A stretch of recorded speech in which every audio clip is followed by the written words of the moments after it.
नमस्ते। आप सभी को नववर्ष की बहुत बहुत शुभकामनाएं। मेरा नाम डॉक्टर मयूर अग्रवाल है और मैं एक हार्मोन रोग विशेषज्ञ हूँ। मैंने एमबीबीएस और एमडी मेडिसिन करने के बाद डीएम एंडोक्राइनोलॉजी में किया है। इसमें हम थायराइड, डायबिटीज़ एवं अन्य हार्मोन की बीमारियों को देखते हैं।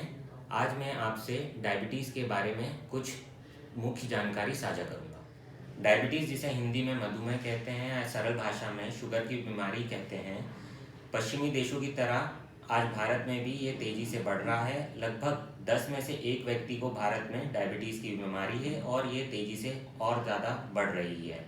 इसे लेके समाज में कई तरह की भ्रांतियाँ फैली हुई है। मुझे यकीन है आपको या आपके परिवार में या आप किसी को जानते हैं उनमें से किसी न किसी को डायबिटीज़ होगी।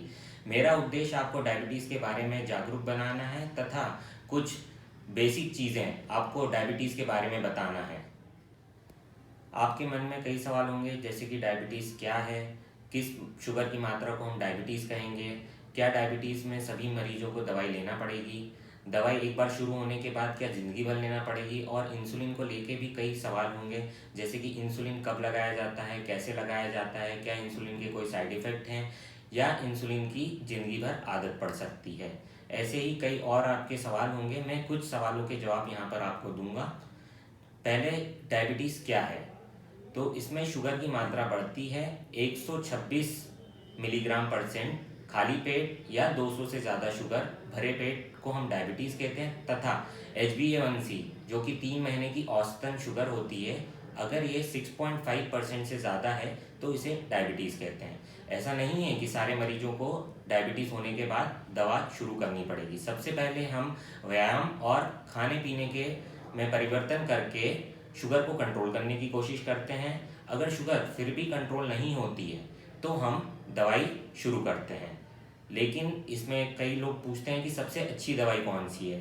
ये मरीज के ऊपर निर्भर करता है। इसमें हम देखते हैं कि मरीज की उम्र क्या है, मरीज को क्या किडनी की बीमारी है, लीवर की बीमारी है, उससे पहले हार्ट अटैक हो चुका है, और भी कई छोटी चीज़ें हैं जो हम ध्यान में रखते हैं। उसी के बाद उसके अनुसार हम दवाई चालू करते हैं।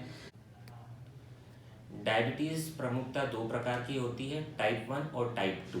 इसके अलावा भी कई प्रकार की डायबिटीज़ होती हैं। टाइप 1 डायबिटीज़ जो ज़्यादातर बच्चों में देखी जाती है, इसमें इंसुलिन ही दिया जाता है, इसमें गोली नहीं दी जाती है। जबकि टाइप 2 डायबिटीज़ जो बड़े लोगों में देखते हैं, अधिक उम्र में मिलता है, जिनका वज़न ज़्यादा है, जिनकी फैमिली हिस्ट्री है, घर में और लोगों को डायबिटीज़ है, उनमें टाइप 2 डायबिटीज़ होने की संभावना ज़्यादा होती है। इसमें हम गोली देते हैं, और अगर गोली से कंट्रोल ना हो तो इंसुलिन भी देना पड़ सकता है। इसी तरह कुछ और प्रकार की डायबिटीज़ होती हैं जो दूसरे हार्मोन की अधिकता से होती है, जिसे हम सेकेंडरी डायबिटीज़ कहते हैं। इन बीमारियों को हम देख के, जांच करके और जड़ से ठीक कर सकते हैं। हो सकता है कि आपकी डायबिटीज़ की जो दवाइयाँ हैं वो पूरी तरीके से बंद की जा सकें। इसी तरह कई लोगों का सवाल होता है कि ठीक है, अभी तो हमें डायबिटीज़ हो गया है, हमने दवाई चालू कर दी है, अब हमारी शुगर कंट्रोल है, तो क्या हम दवाई बंद कर दें? ऐसा बिल्कुल नहीं है कि आप दवाइयाँ बंद कर दें। आप दवाइयाँ कम या ज़्यादा करेंगे, वो भी अपनी डॉक्टर की सलाह से। आप इसे अपनी मर्ज़ी से बंद ना करें, नहीं तो शुगर वापस से बढ़ जाएगी।